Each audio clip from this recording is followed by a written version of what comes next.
faculty and staff members and said, are we on the same page?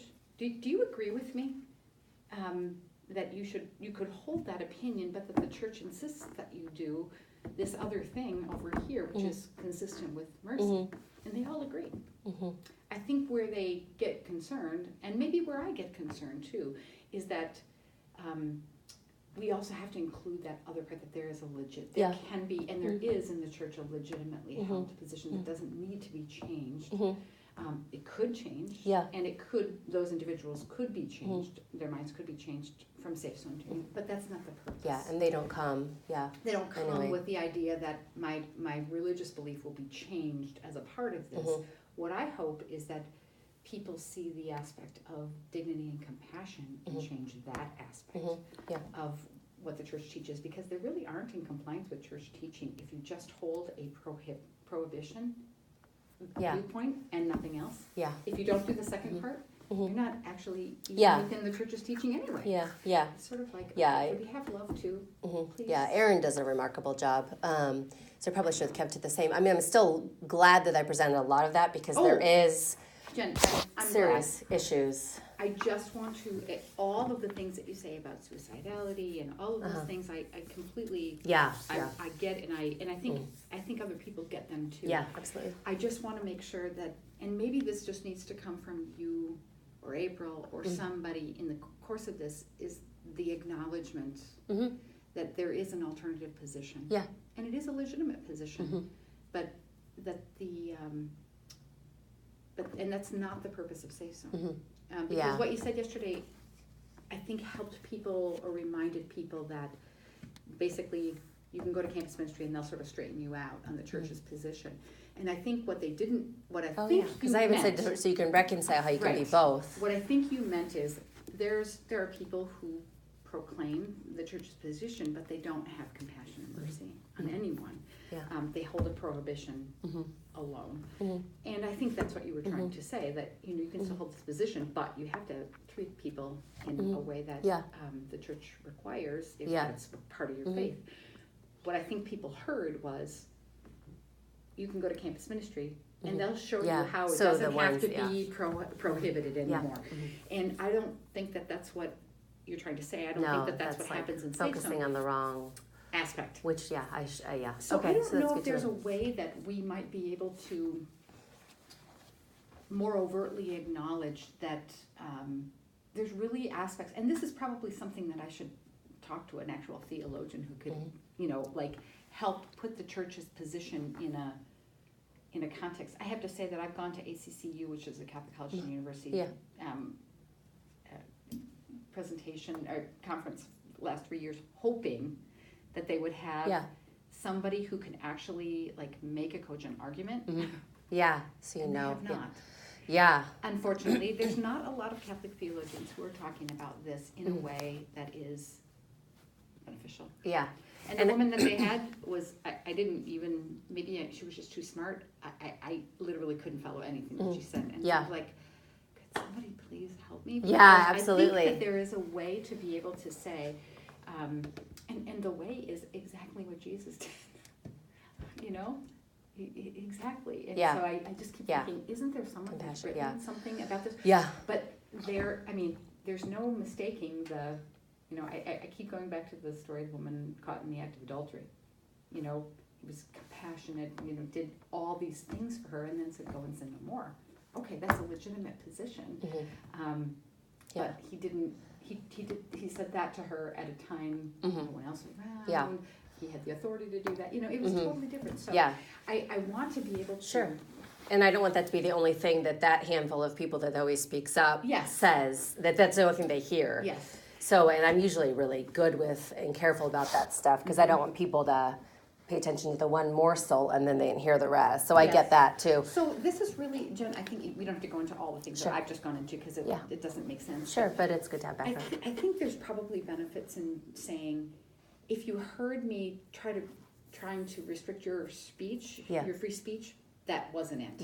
And maybe that wasn't a very good example. I wasn't trying to do that. And so clearly, if you want to sort of test out whether things are Title IX, certainly you know who to go to. Oh, yeah. And you said that multiple times yesterday. Yeah. But that probably was Okay, an sure. example that might have made you feel like I was trying to restrict your speech, and I'm not. Uh-huh. But the other one is, hey, there's a legitimate position that, that the Catholic Church holds, and what I said might have gotten misconstrued.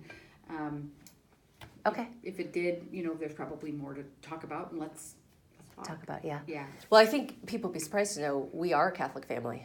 Oh, I know. No, it's like my kids are going to Regina. Yeah. It's always like I think that I think, Jen, that this could all be solved in about 2 sentences. Yeah, absolutely. Because people look at you and see you as a leader in this area, as they do with April. Yeah. And I think when the position, I'll say opposition position. Even Yeah. That's Oh, silly yeah. Because it's not really an opposition. When the position is not affirmed from someone who is teaching, there's always a giant amount of suspicion. Yeah, and there's a defensiveness that comes up from the get-go. I totally get that. And I think that there is probably some on the other side. Yeah. I really think you almost treat people horribly, and you probably need this. It might be true, it might not be true. Yeah. But I am working hard to try to help people recognize that the compassion and the mercy spirit that we have, and we ask for people to be educated in, and they do, is set in a Catholic context. It can't be really removed from that context very nicely. And it can't be actually removed from that context. And some people are highly sensitive about protecting that context in ways that I think are legitimate. And legitimizing that viewpoint as an appropriate and a viewpoint that one could hold, while also understanding that's the purpose of Safe Zone, is that there are multiple viewpoints. People should feel that they can hold those viewpoints, but that they don't have, that what Safe Zone is trying to do is educate people how to uphold the dignity of every person and the compassion mission that we've got. Yeah. But we recognize it's in a context. Yeah. And it's a different context than the United Methodist Church or the Lutheran Church, who kind of say the prohibition thing, we don't do that anymore. Yeah. The Catholic Church is still in that spot, and I don't want to sort of excise the Catholic part from the mercy part, because it isn't. You know? Yeah. So I'm happy to help. I'm happy to please. just sort of wordsmith, because this is, it's funny. I just need to cater to those people. Not cater in a bad way, No, but I need to have them be heard. I think one of the things that you should recognize about yourself is you lead. And it's what students love about you. It's what people respect and admire about you. Yeah, but in my classroom, students can have, sorry, it makes me cry, but. Oh, no, it's okay. They know that they can be safe in my space if they're super, super conservative or super, super liberal. And that's one of the things you see in the quiz evaluations, that they know that. So. Yes, but I want your colleagues who see you as a person who leads and who has power, and God bless them, I'm glad they do. I'm glad they do, because you are using your voice to do something that I think is really beneficial. But when you do that,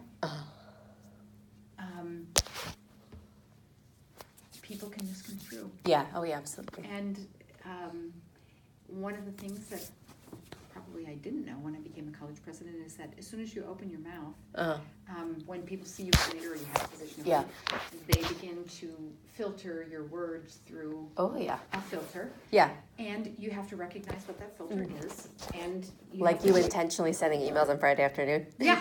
I mean, that's what people are saying. She's doing this so nobody can respond. On Friday afternoon, I know. I was like, well, that's probably where you're at. Hey, by the way, I answer your emails on Saturday and Sunday. Yeah, and you're probably just, tying up loose ends for the week, and not many people disturb you. I just think that's funny. Yeah, I mean, it's like my dad always told me, I think I told you this, but as him being a university administrator, you don't ever want to be at the top.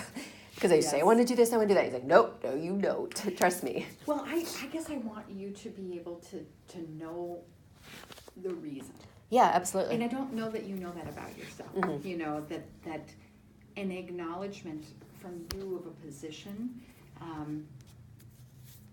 is dramatic, and it's a good thing. But I want it may require, because people assume they know what you're going to say and listen from that perspective. it's also different than a person hearing from April, who doesn't have the same religious convictions that you have. You know? I think that to be able to say there are multiple positions. Yeah.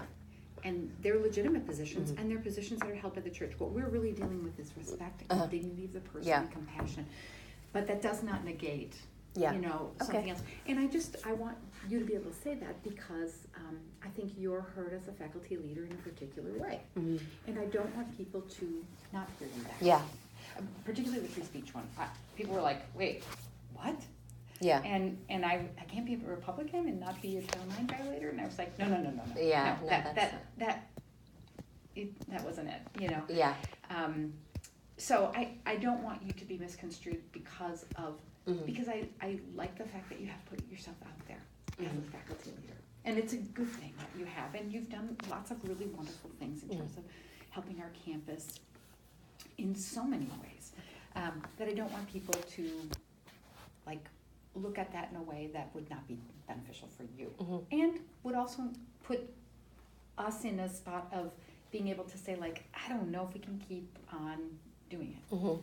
And again, that's not threatening. It's just it just is because there's just a lot of things. So how to say this, I don't know. Okay. I don't necessarily want to do it myself because I think it seems like I'm disciplining you, which I'm not.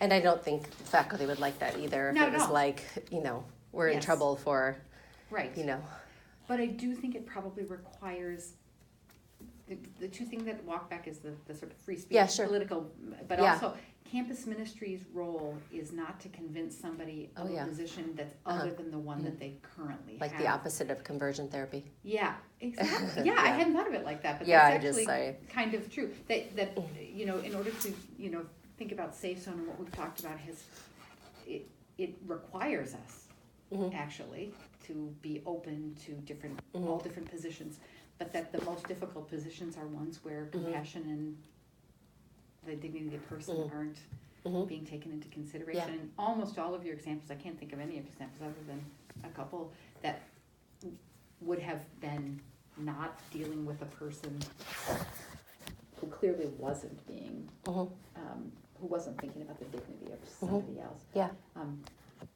Yeah, that's good. Does that make sense? Yeah, it's funny because my spouse and I gotta get to class. My spouse and I do disagree on some of the key Catholic ones, and it's not always. We talk about this. He always wants to talk about it. I'm like, ugh. 15 years later, we don't really talk about this anymore. Yeah. But we've both kind of changed as we moved along, through life and stuff. It's really interesting. But the expectation probably was never that he would or you would change. Yeah, no. The expectation was that you live out your religious beliefs differently. Yeah. Oh, yeah. And I think that's really, it's actually a blessing of what you bring to our campus, Jen, is that you have seen this. I think if it was more overt. And I don't want to polarize.